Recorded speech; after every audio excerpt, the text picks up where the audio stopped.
gën a protéger ñenn nit ñi nga xam ne dañu fragile. 8h17 dañuy ñëw léegi ci li nga xamante ni moom la yéenekaay yi téye tey xëye tey ñu ànd ci ak Pape Cheikh Sylla. Pape ñu ngi lay nuyu. ñu ngi lay fay Chérif Diop di nuyu waa plateau bi yéenekaay yi moom sport moo ci gën a fës comme si plateau bi. Défaite amère maanaam ñàkk boo xamante ni bu wexaat la ci sénégalais yi ndaxte bu leen metti la loolu la L'As quotidien def à sa une. Photo bi nag di ci wane lu bari ab Kylian Mbappé boo xamante ni mu ngi bës Kalidou Koulibaly comme ni France bësee Sénégal ci match bi yëpp. kon loolu mooy li nga xamante ni mooy xët mu njëkk bu L'As quotidien ñu wéy ginnaaw L'As dem ci le quotidien moom tamit nee na coup de chaleur pour les Lions waaw loolu de dégg naa sax benn gaynde ci gaynde yi bu ko wax muy Pape Gueye. nee na tàngaay bi sonaloon na leen. tàngaay bi nag xëy na bu commencé di sonal africains yi bàyyi européens yi moom mën nañ ci samp ay laaj xëy na ay africains fële lañ féete woon. donc coup de chaleur moom na ko duppee muy jeu de mots mondial battu par les Bleus 1-3 coup de chaleur pour les Lions. kon après une bonne première mi-temps ils ont été surclassés par la France. kon ginnaaw bi ñu defee premier mi-temps bu baax gaynde yu Sénégal yi nag France moom wan na leen biddéew bu bëccëg ci foofu la ca New York. Pape Thiaw nee na je ne m'inquiète pas il faut se remobiliser nee na daal moom dañuy defaraat toogaay bi rek mais moom nekkul loo xamante ni inquiété na ko. Edouard Mendy tamit on a été poussif. desoon na lu bari moom reconnaître na ko. Pape Gueye on doit s'améliorer sur beaucoup de choses Pape Gueye moom bu ko waxee war na ko wax. Ibrahima Mbaye exao rendez-vous kon mennum Ibrahima Mbaye moom daal le quotidien gis ne moom moo tontu li nga xamante ni moom lañ doon xaar ci moom. wax nañ ci yeneen ci le quotidien du sport rek parce que nee na ci wàllu trafic de drogue plus de 970 kilos de cocaïne saisie à Koumpentoum mu doon lu rëy quand même. Koumpentoum drogue léegi ci Sénégal intérieur dafa bari lu ñu ko fay gis comme Koumpentoum près de 1000 kilos de cocaïne c'est quelque chose. ñu dem ci le soleil tamit comme daanaka journaux yëpp coupe du monde 2026 France Sénégal 3-1 une défaite et des regrets nee na benn défaite la ak yoo xamante ni mën nañ ko réccu ci mbir mi solide et entreprenant en première période ñoom ñëpp nag ñu ngi insister ci premier mi-temps bu Sénégal xëy na loolu mooy joxe espoir. Les Lions se sont procuré 2 nettes occasions avant de céder face à la puissante offensive des Bleus en seconde mi-temps maanaam gaynde yi mënoon nañ gagner parce que bi ñu waroon dugal lañ dugalul et amoon nañ but yooyu nag nga xamante ne am nañ ko ci premier mi-temps dugaluñ ko waa France bi ñu ko amee ci deuxième période bi ñoom dugal nañ ko. manque de réalisme moom la sax Pape Thiaw wax bi muy yëkkati ay kàddu je pense que mën nañ ci nuyuwaale sunu gan beneen ki nga xamante ni yegsi na ci plateau bi coach Youssou Dabo nekk entraîneur U20 bu Guédiawaye football club yaakaar naa fu ñu miin trop mag yow Pape Cheikh. coach ñu ngi leen nuyu nga wax la déjà sa impression ci match bi yow noonu nga ko jàngatee. salaamaaleykum. maa ngi nuyu ñëpp nekk ci plateau bi. di nuyu sama doyen Moustapha Seck di am contentement di bokk moom plateau bi. vraiment tam fierté la ci man bon sama impression par rapport ci match bi bon li ma wax rek nee na match bi dañ ko dafa neex a résumé ñu ko résumé ci 2 temps lañ ko résumé parce que soo xoolee premier mi-temps ak deuxième mi-temps nga ko résumé on a fait un très bon premier mi-temps. ak deuxième mi-temps bi ñu def moo tax si ñaar yi nga ko mën a résumer parce que Sénégal lu mu entamé match bi ak premier mi-temps bi ak bloc ba mu def très haut déjouer français yi ba pare fermer les lignes yëpp te France seen joueurs xam nañ ne c'est espace yi joué c'est attaquant yi sont des joueurs de espace amuñu benn espace bu ñu joué léegi mu fàttalee loolu nag de moo résumé premier mi-temps moo tax dañu am premier mi-temps bu extraordinaire. Maintenant deuxième mi-temps bi dañoo ñëw. dangay xool équipe bi dañoo lâché sur le plan physique moo tax tey espace yooyu yëpp am effort physique bi nga war a def tey si bi nga doon def si premier temps mënoo ko am deuxième temps parce que yow naa des joueurs diminués yoo xamante ne dañuy ñëw si compétition diminués sont pas prêts à jouer à 90 minutes parce que soo xoolee coupe du monde c'est très haut niveau foofu joueur après à 200% wala 100% ñoo koy joué. donc soo ñëwee à 50% soo ñëwee si match comme Sénégal France nii pour nga mën a jouer 90 minutes day métti. donc soo xoolee premier temps Sénégal loolu moo tax mu baax bloc bu baax lañ taxawal. bloc bu baax lañ taxawal boo xamante ne France mu ngi am benn espace bu mu la joué te soo xoolee attaquant France yëpp ce sont des joueurs d' espace la suñu amee espace dañu ko exploité. donc amuñu ko premier temps bi les deuxième temps bi nag il faut ubbeeku soo xoolee relâchement Gana Gueye Lamine Camara Koulibaly ak Sadio Mané seen relâchement boobu sur le plan physique dafa tax te espace bi am. parce que course yi nga doon def doo ko mën a defati. léegi loolu moo tax ne France exploité loolu. bon après ñoom tamit bon ils sont rectifiés en deuxième mi-temps France soo xoolee seen joueur au lycée xam nga position bu nekkoon dafa ñëw changer dafa ñëw parce que dafa ñëw changer position bu nekkoon. Dembélé dem si côté moom dans l'entrejeu di jouer loolu moo gën a poser problème. dinañ ci ñëw ci kanam tuuti ci lu gën a yaatu. kon ñu dem ci les Égos moom tamit loolu la gis effondrement du milieu sénégalais en deuxième période. ñëpp ko gis xëy na entraîneur bu Sénégal rek moo ko yéex a gis que ne physiquement joueur am yi attanatuñu woon match bi mu yéex a réagir français yi alerte yi bari woon na Edouard Mendy repoussé woon na premier but français yi lu baree bari yoon mais entraîneur bi seetaan ay joueur am ba li nga xamante ni ñëpp ñu ngi ko doon xaar daal di yegsi moom mooy ouverture du score. kon les Lions tombent de leur piédestal noonu la ko les Échos waxee daal di qualifier défaite bi ne c'est une lourde défaite 3 buts la Lions yi encaissé ci benn mi-temps. ci wàllu politique les Échos daal di ne saisine du conseil constitutionnel sur son mandat de député Ousmane Sonko moom nee na pare na lu conseil bi décidé rek moom dina ko appliquer dina ci ànd loolu la wax. Que ferais-je d'autre lan laay def leneen sax si ce n'est de me soumettre lu dul rek daal di ànd ci li nga xamante ni les 7 charges décidé nañ ko su boobaa. Libération moom sax ci mondial la ñëw bi la yoon ñëwul ci société mondial 2026 battu d'entrée par la France 3-1 le Sénégal s'incline devant les Bleus.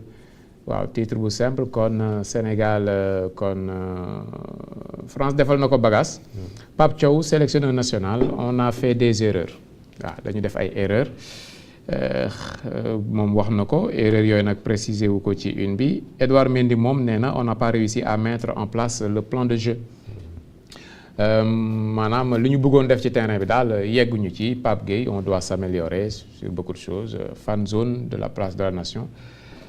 ok espoir bu sénégalais yi dem ci ab déception gannaaw li nga xamante ni mooy défaite bi instruction du parquet Abdoul Aziz Diop dans le viseur de la DSC kon ki nga xamante ni mooy Abdoul Aziz Diop ñu xàmmee ko mu nekk ab politologue nekk ab communicant mais nekk virulent en général buy wax ci li nga xamante ñoo nekk ci langue politique bi kon am na ay instructions yoo xamante ni parquet bi joxe na ko pour que Abdoul Aziz Diop ak propos yi muy tenir ci plateau yi ñu daal di kay interpeller mandat d'arrêt international tamit yónnee nañ ko ki nga xamante ni Interpol def na ko activé ko kon contre maître Moussa Bokar Thiam mi nga xamante ni nekkul ci réew mi kon benn mandat d'arrêt international contre maître Moussa Bokar Thiam.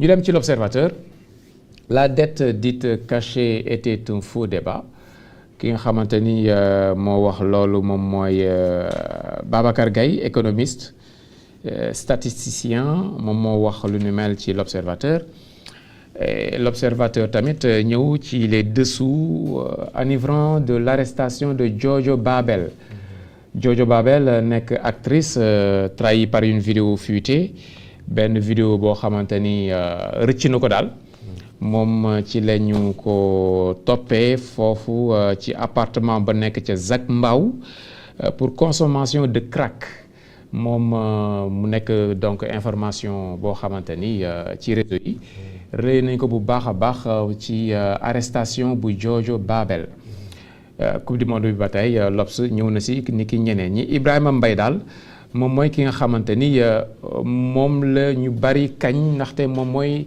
l'éclairci. Point actu sur les Bleus tiennent leur revanche historique moom revanche la ko jàppe et nécrologie Amadou Kati Diop figure emblématique de la lutte sénégalaise tire sa révérence. waaw loolu nag mu nekk information bu triste.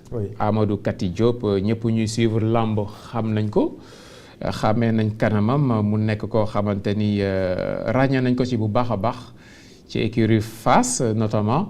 donc Amadou Kati Diop moom moo dëddu yàlla ko yàlla yërëm. te jéggal ko mu doon nouvelle bu triste. record mondial 2026 France-Sénégal 3-1 les Lions flanchent en seconde période donc seconde période bi la ñëpp di wax. lan mooy coow li Gana Gueye Koulibaly kañ lañ gëj a football lu tax ñu bëgg leen football loo 90 minutes voire 100 minutes lan moo tax Pape Thiaw xamul ne tàngaay bii ak compétition bi fi mu toll ay xale ñoo nekkoon en face.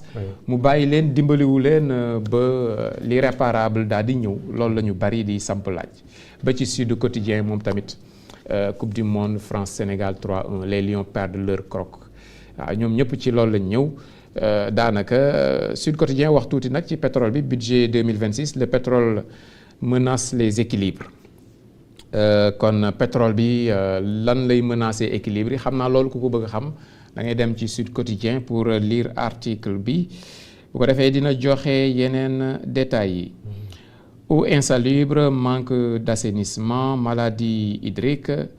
ok waa Assemblée nationale joxe nañ lu ëpp 190 millions pour ay xale yoo xamante ni dañ leen exposé ndax ndox moom nit mënu ko ñàkk mais ndox bu dee dafa bari loo xamante ni da cee dugg ba salteel ko mën na indi ay feebar yu doy waar.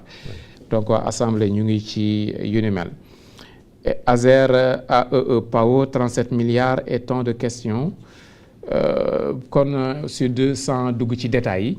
loolu la posé à sa une ñu dem rapidement ci tribune coupe du monde groupe I coaching décevant moom carrément Pape Thiaw la jàpp ne moom mooy ki nga xamante ni mooy responsable défaite bi kon tribune nee na Pape Thiaw coaching décevant moom c'est la défaite de Pape Thiaw la défaite est pour Pape Thiaw. Pape Thiaw ci tribune quand même ñu jox ko parole kàddu gi kon mu ne si on avait été plus efficace on pouvait rentrer à la mi-temps avec 1 ou 2 buts à 0 loolu nag yàgg na ko wax problème efficacité ci équipe am mais dafa mel ni amu ci saafara moom Pape Thiaw kon loolu moom moo gën a fees ci la tribune ñëw na ci plus de 2 millions de Sénégalais directement concernés par les 37 milliards de Azer bien sûr. Et l'effondrement d'un immeuble de Pikine le bilan passe de 4 à 5 morts. Pikine ca Saint-Louis. ca Ndar kon bâtiment ba nga xamante ni daanu na fa fi mu nekk nii juróomi nit ñàkk nañ ci seen bakkan. populaire ñëw ci cocaïne ba ñu saisir foofule ca Ida Mouride ca Koumpentoum. muy cocaïne bu takku quand même lu toll ci 970 ak lu teg ci kilo ci cocaïne foofu la ca Tambacounda. La France quitte avec le Sénégal avec des coqs qui ont bouffé du lion. ok kon France fayu na ci Sénégal ginaar gu lekk gaynde ok loolu ci football la mën a amee kon ginaar gi lekk na gaynde gi loolu populaire wax. On a mal démarré maintenant il faut se relancer suñu ndorteel ci coupe du monde bi baaxul léegi nag fokk ñu defaruwaat pour jógaat loolu la Pape Thiaw wax mu doon wax joo xamante ni leer na. Didier Deschamps ci populaire moom nee na il y avait une équipe bien organisée en face moom daal nee na Sénégal équipe bu baax la et on a eu un peu d'appréhension et de crispation au début. ci suñu ndorteelu match nag ñun waa France dañu xaw a bari lu ñu doon xalaat et puis xawoon na fasu suñu yaram yi xawoon na fasu. waa France gépp nag wax ne bi ñu demee ci mi-temps bi dafa dal ci kaw joueurs yi dal ci kaw joueurs français yi ne leen libéré wu leen football leen def leen li leen xamee et tactiquement tamit mu indi ay changements ba mu ñëwaat plié. li nga xamante ni moom mooy match bi. France Sénégal 3-1 ci Walf Quotidien ba tey Walf Quotidien mondial 2026 les Bleus gagnent à l'usure. À l'usure loolu mooy commentaire am. Donc à l'usure mooy dañoo yóbbu joueur Sénégal yi yóbbu leen ba ñu topp ba nga xamante ne attanatuñ mënatuñoo daw course yi Olysée bu dawee du am ku ko topp bu ñu fëlee kenn mu xalangu bu ñu mbëkkee keneen ke xalangu kon physiquement sénégalais yi mënatuñ woon topp français yi loolu mooy à l'usure noonu la ko Walf Quotidien présenté. Première mi-temps héroïque des Lions. Ok premier mi-temps bi baax na loolu la ñëpp gis l'efficacité des attaquants en question suñu attaquants yi dese nañoo mën a dugal loolu tamit dafa nekk suñu faiblesse.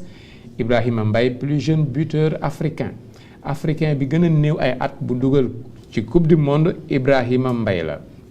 yor les Lions s'effondrent la France impitoyable kon France yërëmuñu benn yoon dóor nañu dóor yu metti loolu moom mooy xët bu njëkk ci yor.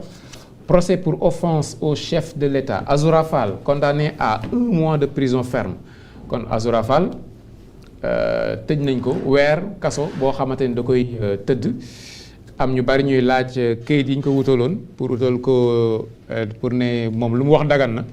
kayit yooyu fu ñu nekk. loolu mooy samp laaj bi.